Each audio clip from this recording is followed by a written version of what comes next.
What's the one piece of career advice you wish someone had given you when you were starting out? Well, I started out in IT back in '99, just before the Y2K activity. So left university and got a call from an agency and went straight into a contract desktop support role after my IT degree.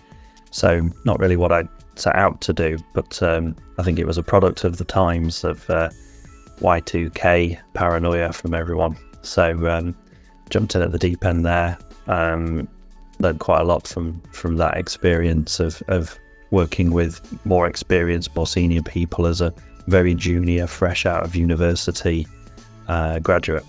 So that was quite interesting, and then I kind of realised I'd maybe focused on the opportunity rather than what the role was at the time. So I spent the next couple of years pivoting back to the software development role that I was really interested in on a personal level.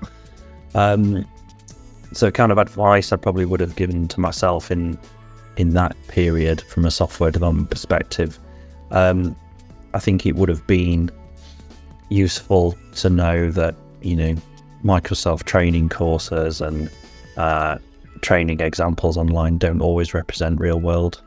Had some great experiences of dragging a customer database onto a coding form and then kind of expecting it to pull back 4 million customers in one go. Microsoft don't tell you that that's not how it works. Maybe if you own a bookshop called Northwind, it works well for that. But in the real world, you don't get to do it quite so simply. I think one of the things I learned was to make sure that you understand the problem you're solving. So the junior me, I think I was very keen to solve the problem that someone told me, or the problem that I thought someone told me. I think it's really important to make sure you actually understand what you're solving, not what someone's told you it is or you've assumed it is. I think the other aspect is to use technology sparingly. So just because it's the latest and greatest piece of technology isn't always the right answer. It could be, again, back to what's the problem you're being asked to solve, what's the right tool for the right job. It might work well for your CV to have the latest tooling on your CV, but if you fail to deliver a project because you've used the wrong technology or the wrong tooling, you probably find that clients or business stakeholders value the technology choices far less than you do, and their value is the delivery of their business need. So I think that was an important learning around technology. I think more latterly as well, the other learning is automate everything.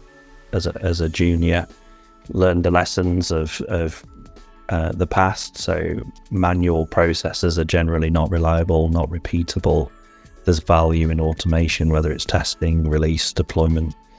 I did work for one major client for a while, and they had a manual deployment process that was so onerous and risky.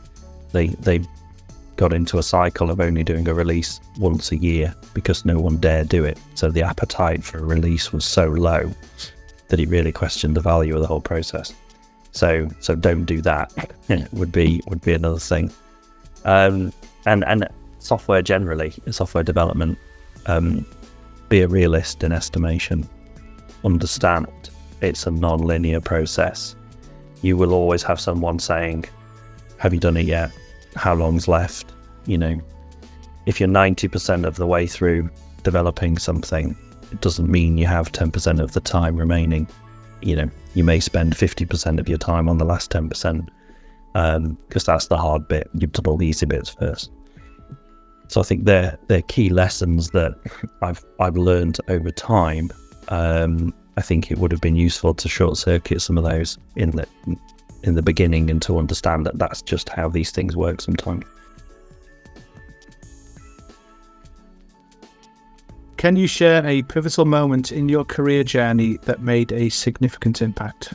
Back in end of 2019, early 2020, COVID came along, and it was a little bit of a catalyst for myself and who are now my two business partners. So spent the last 15, 20 years working in Microsoft consultancy and contracting, often working with a same set of people on different projects at different clients. You kind of you run into the good people, and you try and bring them with you on other projects and other deliverables, often working in teams that have just been pulled together from disparate individuals. You kind of you come across the talented people as you're going through that. So I think as a result of COVID, we myself and two other guys I'd worked with for a long time, we made the decision to work together more formally in a consultancy business. So we were now able to deliver projects for clients, but just working with those really talented people we'd met over the years, kind of bringing everyone together to create a super set of those individuals that had been so good at delivering projects in the past. So I think when I was trying to come up with the notes for this, it was kind of a bit like when Busted and McFly came together. It's kind of a super group of all the great individuals we'd worked with in the past. So it's really nice to work in an environment where you have that level of trust with all the individuals within the team. Everyone knows what they're doing, everyone's capable. So that leap to being accountable and responsible for a delivery, not just being part of a delivery team, was a real big step for me personally. And it's been really rewarding to see that succeed and grow over the last few years. So, silver linings from COVID, it kind of makes you reassess what you're doing and that period of downtime for everyone to reflect. So it was good from that perspective. How do you approach challenges and setbacks in your professional life, and what's your go-to strategy for overcoming them? Yeah, so I thought about this question, and I did feel initially I might under-strategied in this space. And I think it's maybe just not quite as well formed as a strategy. So I think setbacks happen, mistakes happen, people get things wrong. Generally, it's with the best intentions.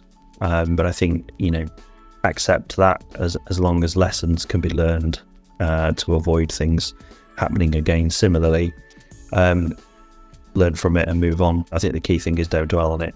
Everyone makes mistakes from now and again. No one's infallible. So, we learn from it and we move on with regards to that.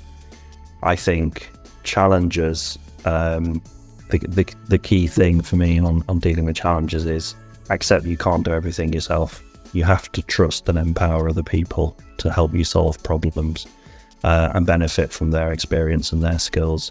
So I think you've got a problem shared almost, or a challenge shared. You've got to bring that team approach with you, get a different set of views and skills on it.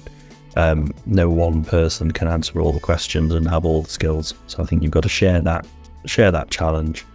And you've got to be brave enough to try new things, experiment, fail fast, give something a try. If it's the wrong direction, learn that quickly and change. So I think it's sharing it with the team, experimenting where it's appropriate, using tried and tested approaches and technology where you know that that's the right answer.